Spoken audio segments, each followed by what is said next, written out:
Hey, Sens fans, welcome to Season 4, Episode 10 of the Senstennial Podcast, and we're super excited to be joined by returning guest, Micah McCurdy at Ineffective Math on Twitter. You can go follow him. He's got lots of great data visualizations on the NHL. He's done quite a few on the Ottawa Senators, for better or worse, from our perspective. So yeah, go check him out on Twitter and see his stuff. And yeah, we'll get underway here because we got a few questions lined up for you, Micah.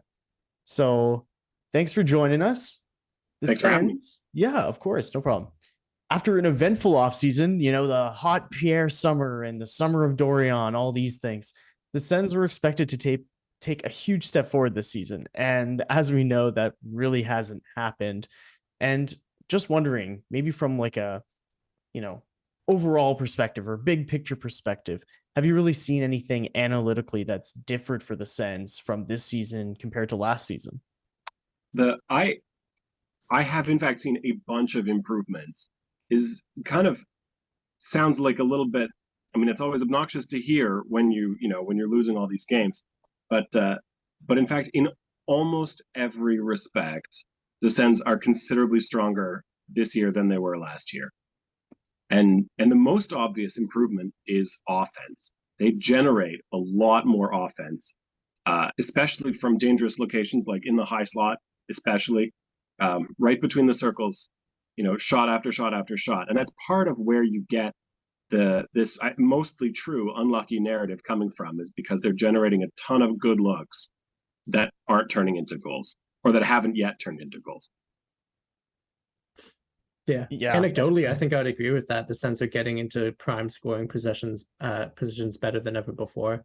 Do you have any any specific data points that beyond like the high danger chances that you think speak to that narrative that you mentioned about luck and perseverance and everything? Well, I think it's important to get a bit of a scope. Like, it's one thing to just say they're getting lots of chances, but I think I like to be quantitative in these things. Mm-hmm. I think that those chances are worth, just compared to last year, for a reference point that Sens fans will remember, having gone through that very recently. I think it's about 0.6 of a goal better per hour, just at 5-on-5. Mm-hmm. So, you're looking at like 6 more goals every 5 games, give or take. Sorry, 3 more goals every 5 games, which is, that's not like a massive uptick. Goal, like nobody, unless you're this year's Jersey Devils, nobody gets improvements like a goal a game. Like, that's ridiculous kind of improvement over the course of the summer. But finishing talent was not a particular strength of the Senators last year, and this year it's not again. That's part of it. And of course, Josh Norris being injured hurts that a ton, because he's their best finisher, their best pure shot converter. But the detail about, how can they be generating so much offense, even with the finishing that they've got, which is weak, but not terrible. How are they still losing so many games? And part of that is that the goals that they have scored and the goals that they have allowed have come at unusually inopportune times relative to the score that they were in. This is something that people in baseball, that all the baseball nerds did so much work. You can't always bring it across. Sometimes the stuff that applies to baseball just doesn't apply to hockey at all, because there's so much more. They're not the same sport. They've got structurally different, important differences.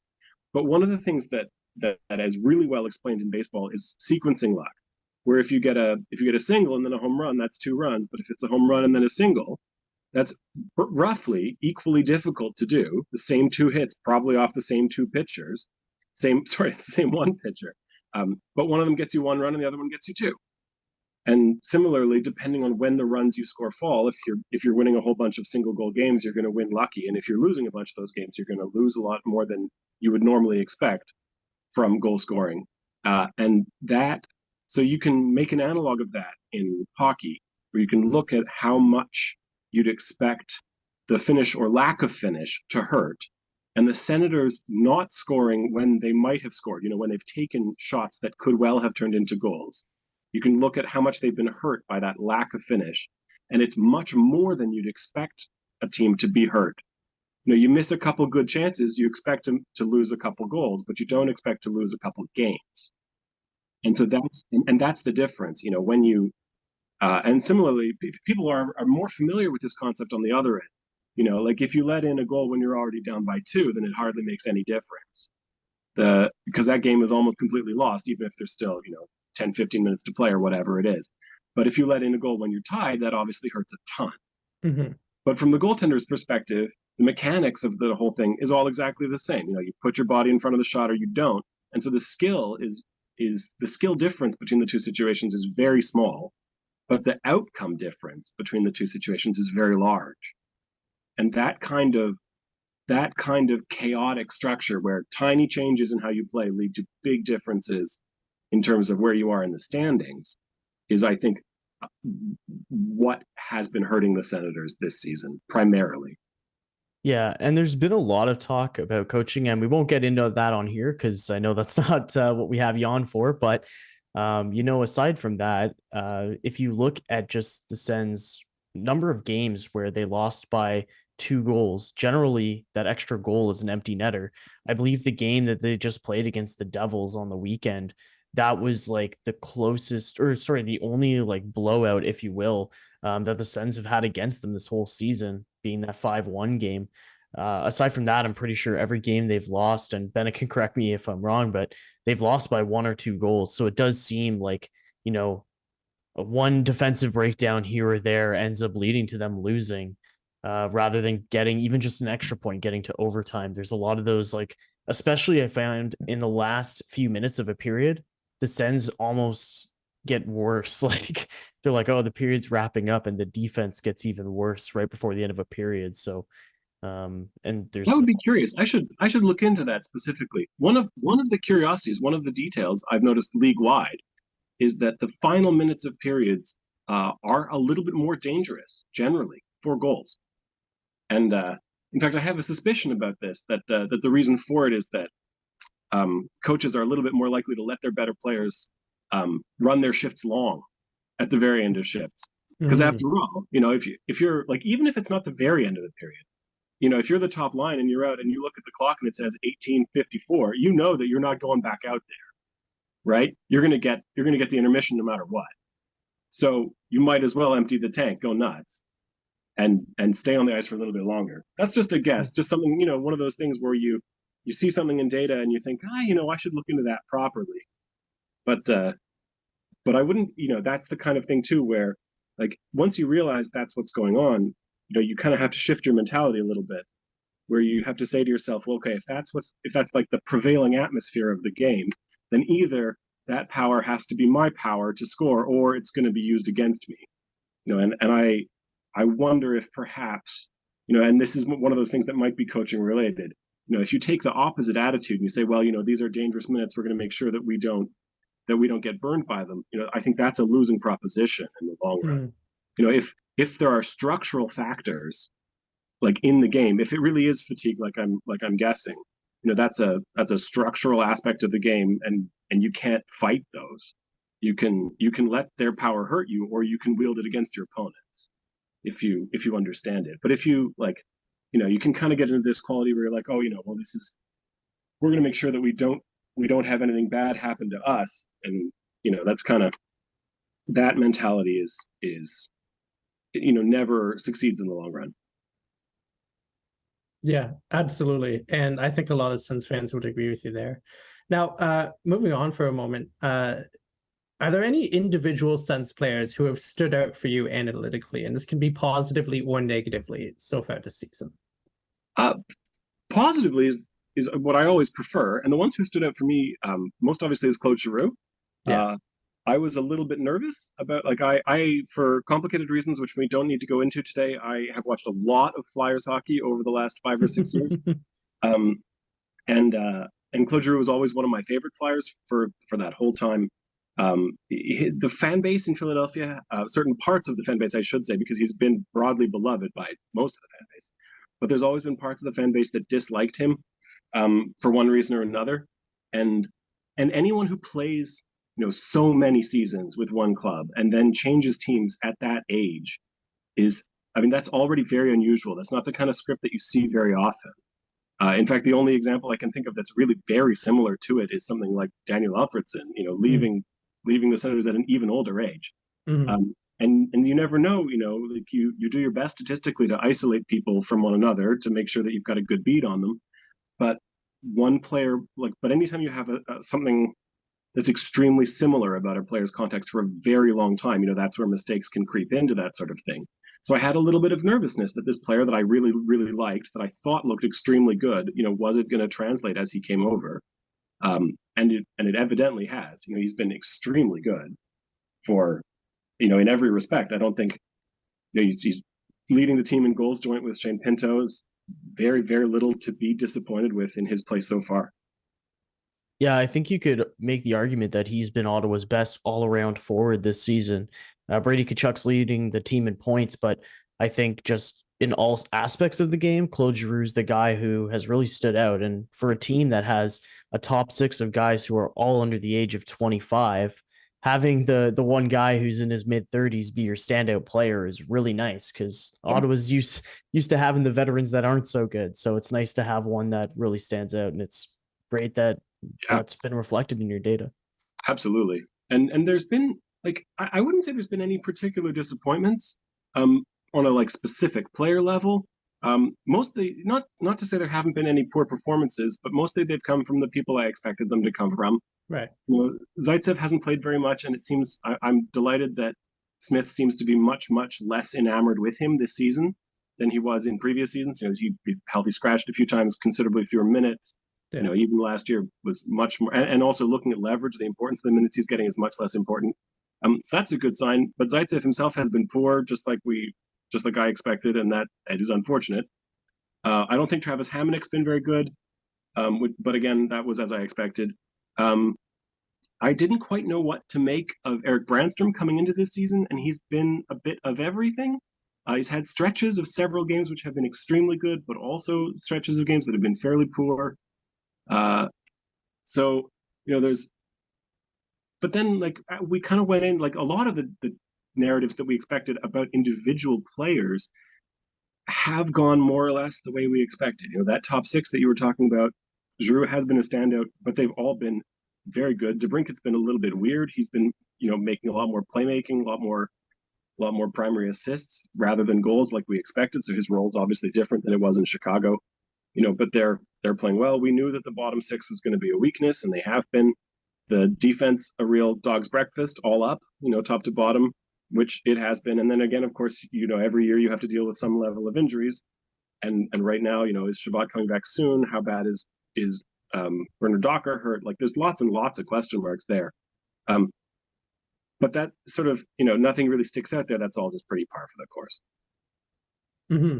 That's very interesting, and I think that would very much line up with our eye test observations, or our basic, non-advanced stats that we've seen throughout the season so far.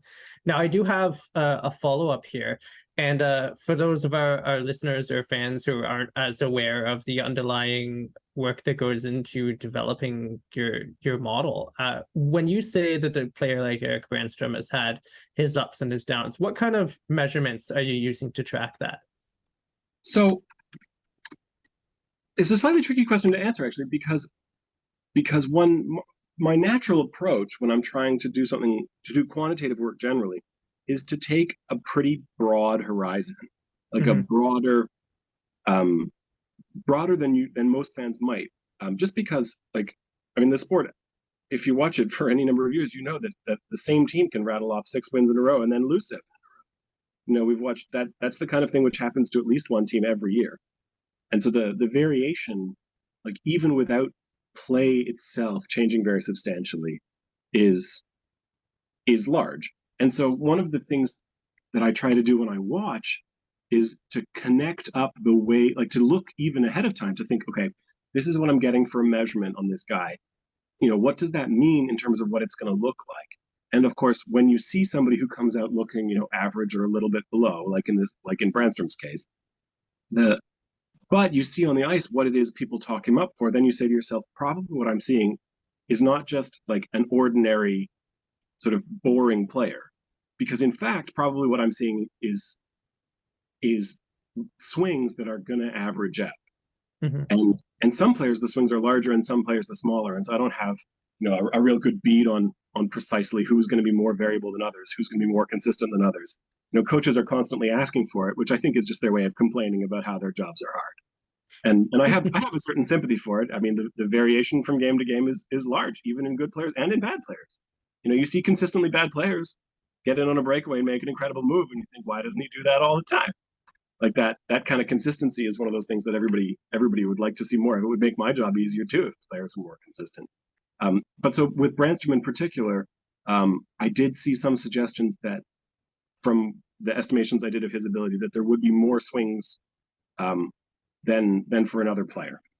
Not getting into too much of the technical details. And so when I see that on paper, I keep that in the back of my mind when I'm watching. And sure enough, you can see like some games he's playing extremely well and other games very poorly. Like it's you worry a little bit that maybe that's confirmation bias. But then, of course, just being in my line of work, you kind of can't help but watch, and of course I watch as much as I can.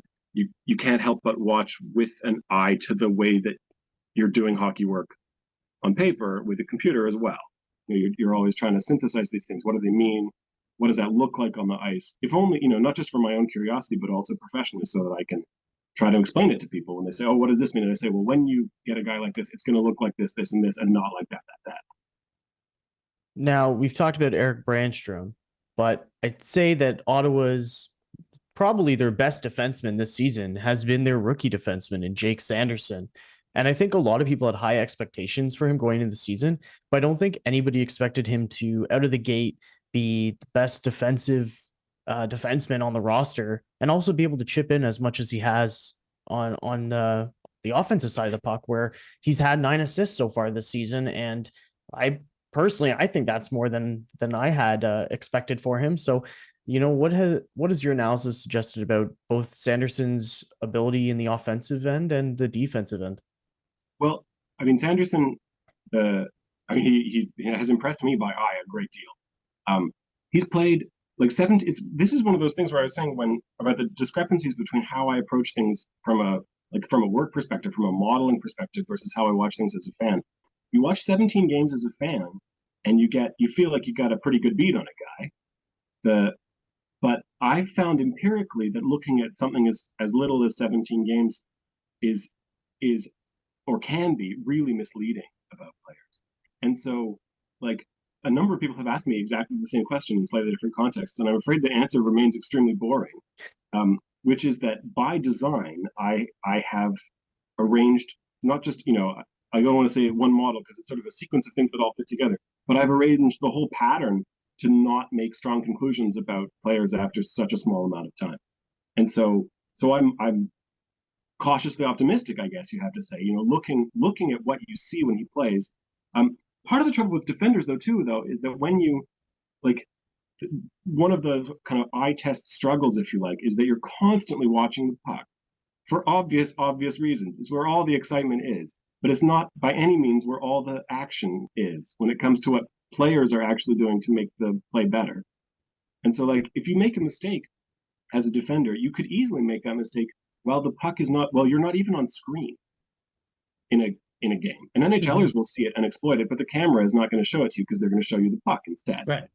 And that, like, that perennial. So I don't want to sort of darkly suggest that Sanderson is doing a bunch of stuff wrong off the, out of sight. But the point is that one of the reasons I like using a quantitative analysis with all of the, like, unsatisfactorinesses of having to hedge my bets in a question like this is that I do like being able to gather all that information, which accumulates much more slowly than just what you see, when a guy has a puck or when somebody challenges him.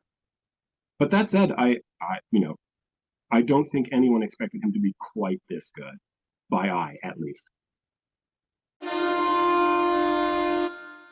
Hockey fans, light the lamp this winter with DraftKings Sportsbook, an official sports betting partner of the NHL. New customers can bet just $5 pre-game money line on any NHL team to win their game and get $150 in free bets if they do. If that wasn't enough excitement, you can turn small bets into bigger payouts with same-game parlays. Combine multiple bets like which team will win, how many goals will be scored, and more for your shot at an even bigger payout. Download the DraftKings Sportsbook app now using promo code THPN. Bet $5 on any NHL team to win their game and get $150 in free bets if they do. Only at DraftKings Sportsbook with code THPN. Welcome back, everyone, and thanks for watching or listening so far. If you've liked our content so far, you can find us on all our social media platforms. We're on Twitter until it dies, Facebook, Instagram, Reddit, and Discord. So find us on all of those. And of course, on YouTube, Spotify, Apple Music, or wherever else you get your podcasts. Thanks for listening. Micah, on to our next question for you. So you recently said, or I should say said, but you posted some charts on Twitter, and they kind of showed how the Sens play when they're down a goal, when they're tied, and when they're up a goal. And all three seemed vastly different from one another. So I was just trying to say, from, you know, the data that you collected on the Sens playing at these different situations, what was your takeaway from that? So on the one hand, I'm fascinated with this, and I'm delighted that you asked this question, but I hate to break it to you in advance that I don't have a takeaway. And that is kind of why I posted about it in the first place, because it was an extremely curious set of circumstances that I could not explain in the obvious ways. And so just to recap, like, one of the very first things that I did when I first got into hockey analytics, in fact, my very first thing was entirely on my own business when the Senators were going through a California road trip 10 years ago. I was thinking to myself, I wonder how many points they're going to take from this road trip. And then that turned into a whole simulation, and that turned into the website, the whole kit and caboodle. But like the first sort of serious thing that I did, where I thought, I'm going to try to solve this problem, and I'm going to put it in front of other people and explain it till they're all happy about it, was about score effects. Where I read a post of Eric Tulsky's when he was still working for the Broad Street Hockey blog, and he was posting about how teams that are losing generate more shots. And I thought, that's funny. I wonder why that would be. And he had a very thorough way of detailing it. And I thought, well, I'm going to do this again myself, and I'm going to try to explain it. And which has been the start of, I started tugging on a thread on a sweater, which took, years and years to unravel, which I've only partially got. But the short version of the story is that every team in the league plays, if you take how they play when they're tied as some sort of standard, some sort of reference, and then you take that and compare how they play when they're winning, they play worse when they're winning. They especially defensively worse. This is the kind of thing where late in games, every fan knows what this is like, where you're clinging to a 1-goal lead and you wish they would get the puck out of the zone, and they don't, and they get the puck on their stick and they clear it only to the neutral zone, and it just comes back in waves and waves. You feel like you're being sat on. Like that effect. But then I noticed it also affects, it seems to affect the trailing teams as well as the leading teams. And so you have this general, very simple, plain pattern, easily explained by, risk-averse psychology that says that people aren't taking risks that they should when they're winning, because they think that the risks are what are hurting them, and those risks are the things that are actually moving the puck out of the zone. And so now that they're not taking them, they're getting hemmed in. That's a sort of an easy pattern to tell, and I spent a lot of time trying to figure out if it was true. But the point is of all that story is that those changes are normally fairly small. Like 10%, 15% more shots against, like worse, but not dire. But then the Senators this year don't follow this pattern at all. And not either part of the pattern. The part of the pattern where you play a little bit worse when you're leading, that's one part. The other part is where you play a little bit better when you're losing. You chase the game a little bit, where you start taking the risks that you probably should have been taking before. And none of those are happening. So when the Senators are down, they play a super wide open style. 51% of the chances go their way. That's pretty normal. That's pretty close to what I feel the Senators' actual talent is. I think they're not particularly great, but they're a little better than average, I think. Mm-hmm.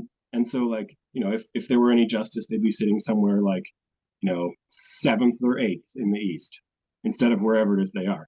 But then when they're up one, where you would expect them to be playing a little worse, they get 60% of the chances. Getting 60% of the chances is like dominant hockey. That looks like the Devils this year, who are getting like 62% all situations.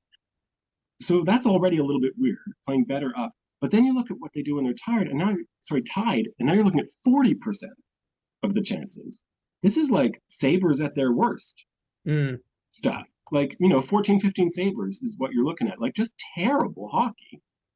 And, normally, like, if you see that over 5 games, you just say, well, it's just 5 games. It's just some sort of statistical screw up. But to see it now after so many more games, I cannot understand what is causing that. And going through all the obvious explanations, none of them stick. Maybe he's playing different players.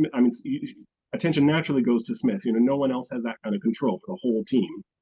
Could it possibly be that he's playing the fourth liners, way more when they're tied? Not really. The tiny effects, enough to explain a percentage point, but not 10. Are they just playing better teams when they're tied? Doesn't look like it. Are they just playing worse early on? Early, obviously every game starts tied, so maybe that's the problem with first periods. Same in the first period and the third period. So, and then there's an extra little detail that I noticed when I was looking into this, which is in the second period, the defense is still bad, but the offense is not nearly as bad when tied. And this is sort of not really a data point, but more like a spidey sense that I have noticed a whole bunch of things where if you see a team do one thing in the first and third periods, but a different thing, a better thing in the second period, that usually indicates to me that the coach is responsible one way or another. Because the second period has this structural factor in it where you don't get to control play. Even if you're at home, you don't get to control what happens on the ice quite as tightly as a coach. A little bit more chaotic, a little bit more scrambly, 10% more offense all up for both teams in the second period, just because of the long change, where you've got to organize your changes more. And when you get it wrong, your opponents will punish you for it. And the matchups are more chaotic and less what the home coach wants. And so all of that together makes me suspect that Smith is somehow, I don't want to say at fault, but because I don't know which bit is the bit that he's really changing. Like, if he's the one who's responsible, if it's his instructions specifically that are causing them to play like the best team in the league when they are up 1 goal, that's tremendous. I would like more of that, please. And in fact, it's difficult. Like, but if he's also the one who's telling them to play terribly when tied, and of course you don't ever slap your centers in the back and say, all right, you're up. Also, don't really do well this one. Like, you're not like you don't give instructions to be bad. Like, what happens is that because it's a complex system, you're telling your players, do this, do this, do this, and you think it's helping, but it's not. Like, that's how things actually go. But I cannot figure out what could cause such an incredible discrepancy. Even now, it's a few hundred minutes we're talking about in each state, but which is not like a ton of minutes, but it's still hundreds of minutes. Like closing in on 500-600 shifts between the two of them. All players implicated. It's not the kind of thing where you can say, oh well, that'll just go away. Like, I don't know what the reason is, but the signal itself is so clear that there is a reason somewhere, and I will find it at some point. Well, we wouldn't want anyone else on this case. No, thank you for that analysis. Like, that was really interesting. And like, the Sens definitely are like the epitome of chaos, honestly.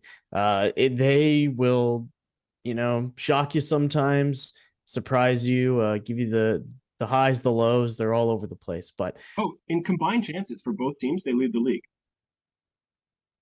That sounds about right. That's no surprise to anyone here, I'm sure. Yeah.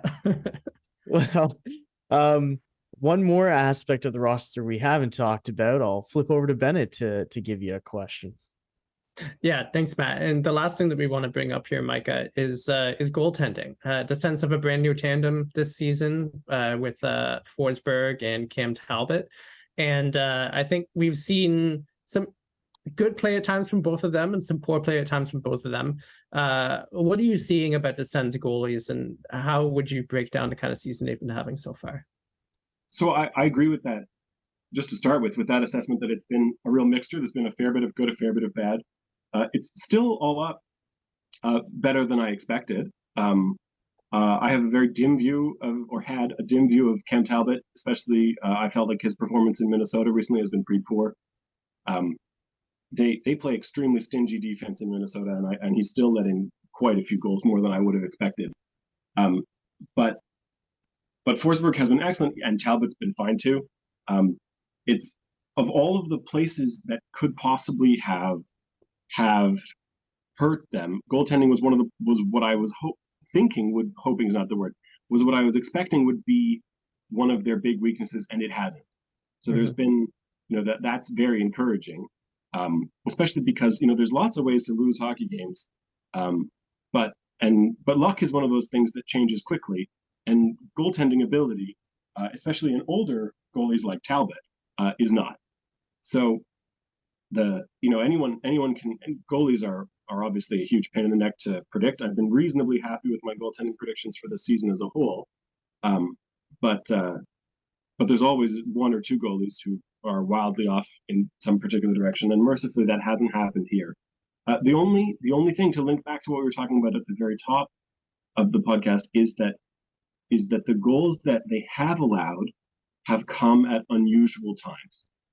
At unusually painful times for Ottawa, and so that's like when in tight games, the goaltending matters more, and my tendency is to assume that is entirely or almost entirely luck based, just because mostly because of a mechanistic understanding of what you actually do, of actually shooting the puck and actually getting your body in front of it or not.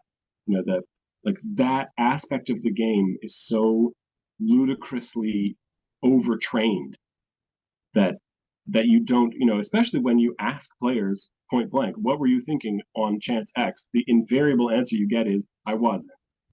But you don't get I thought I could just catch him such and such. Players are making decisions, both shooters and goalies, at a level which is almost entirely dictated by training, where you don't think to yourself, aha, this is a late tie game, I'm going to do this one all different. That kind of thinking, I don't think satisfactorily explains the results that we're seeing. So I guess a short, pithy way of saying that is I don't think that there are some players who are more or less clutch than other players. I think you just get narratives that get constructed from how things happen after the fact. So what you're saying is that when I go to Sens games next, I should just yell, shoot more, so the players will score more goals. And then the Sens will not lose. Sure. You can write me down. If that strategy worked, no team would ever lose. That's like 70% of the commentary.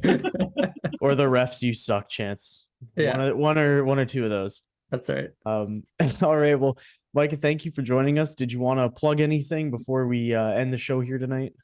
Well, people should know where to find me, which is still HockeyViz.com. That's my website. It is a paywalled website where a lot of the stuff, that's how I make my living.